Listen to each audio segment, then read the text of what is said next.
So this is the Luke 10 R&D team, research and development. We meet every week. Good friends Tony Daniels, Kent Larson, Kent Smith, and myself. And we're going to try on a regular basis to identify a story that comes up in the midst of our meeting that we would like to share with other folks in the Luke 10 community. So Kent Larson has a great story of something God's doing in his world. So Kent, you're on.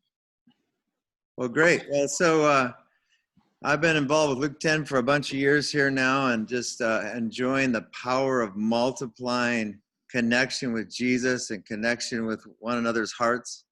And one of the tools that we've learned over the last couple of years is what's called Immanuel approach to connecting with Jesus. And partly it started as healing trauma, but it's also expanded of the understanding of an intimate dialogue with Jesus. And my wife and myself recently did a seminar online with a ministry in West Congo, and it was a wonderful experience where we spent about 3 hours just teaching about this dialogue process and this healing process to one of the most traumatic places in the world, just a high trauma dynamic. It's the rape capital of the world. There's just lots of history of tribal warfare and all kinds of dynamics there. And so they were really interested in learning this process of connection with Jesus to heal trauma.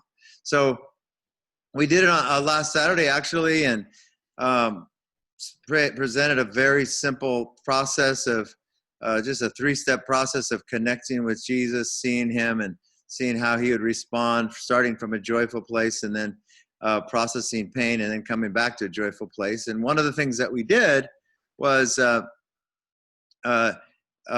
live demonstration where my wife did what we call an Immanuel Prayer on me. And it turned out to be very powerful for me personally, but also for the 15 or so leaders there in Congo that were watching it on the internet, and the other 10 or so that were here.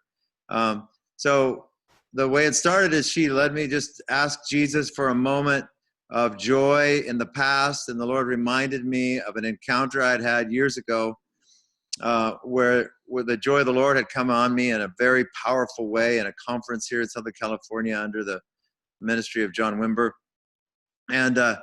And I just got reconnected with Jesus there in that moment. And he just was pouring out his delight in me, telling me how he was anointing me with his joy to take to the nations. Actually, he defined that experience in a new way as I just visited that memory. And then we asked, so Lord, is there a painful memory you want to take me to and bring healing to? And he took me to a memory of one of my children who turned away from God, and how I discovered that, and it was very painful moment for me. And so we went to that memory. I see Jesus standing behind this child of mine, and saying, just was so there and taking care of my son, and then deeply ministering to my heart and breaking shame and a sense of failure off of me that I felt in that moment as he told me what had happened. And it was definitely something shifted. A measure of peace came in my life.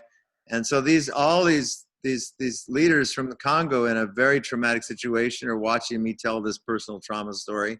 And then my wife says, okay, so now return. Just let's finish this time up and return to the joyful place. So we went back to the joyful memory, and the measure of joy was even increased because of the burden that had just been taken off of my heart.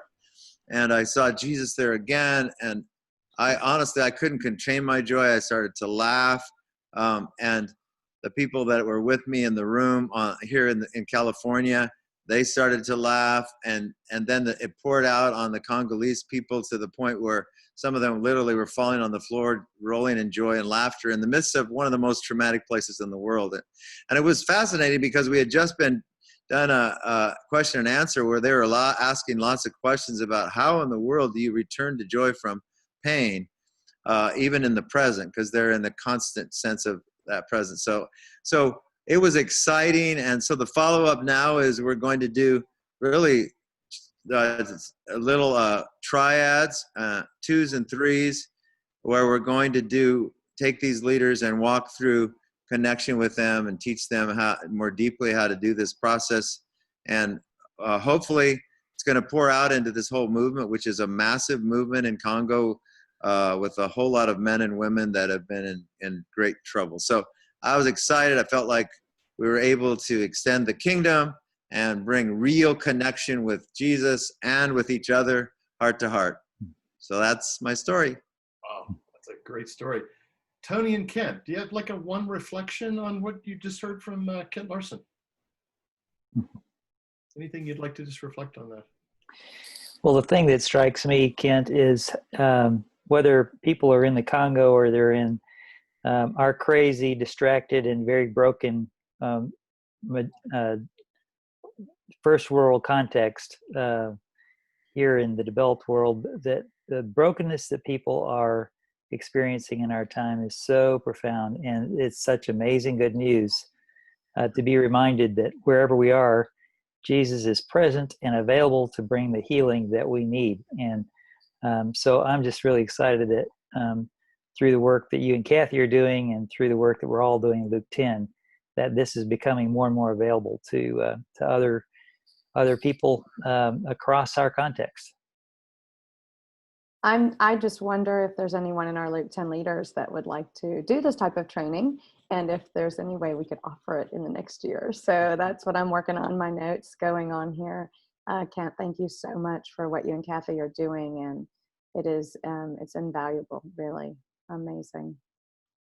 2 quick thoughts. One is, I have no doubt that Kent and Kathy will be doing a workshop on Immanuel approach and Immanuel healing at the Luke 10 Leader Team Conference. So that's one place that you can get some training on that. And then secondly, just this idea that the whole Luke 10 community and that the Immanuel approach is going viral and spreading around the world. Pretty amazing. So thanks, you guys. So we'll keep sharing these things as we have our meetings, because we want the rest of the leader team to know what's going on. So thanks.